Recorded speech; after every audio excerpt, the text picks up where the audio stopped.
जय महाराष्ट्र मित्रांनो, आज लागला होता मस्त पिक्चर पुष्पा. आता म्हटलं चला पाहून येऊ. तर गाडी टाकलं, मग टाकत पेट्रोल टाकून मग पोचलो आपण थिएटरवर. गाडी लावली पार्किंगमध्ये लावून मग दिसले आपले काका, आपले ओळखीचे काका म्हणतो ते. लय दिवस झाले आला नाही. तर मग काकासोबत हसी मजाक केली थोडीशी. मग निघालो आपण तिथून.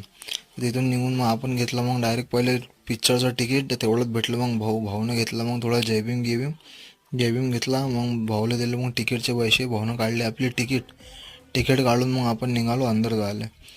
मग जाता जाता मग लागला शिळा चढत तर दिमाग खराब होऊन जाते पूर्ण. मग गेलो अंदर. मला वाटलं की पिक्चर चालूच झाला काय, तो नसंच झालं. मग लागला ट्रेलर. मग ट्रेलरच पाहत बसलो. मग हे हत्ती गोळे पाहिले मग थोडेसे. मग लागला मग आपला पिक्चर.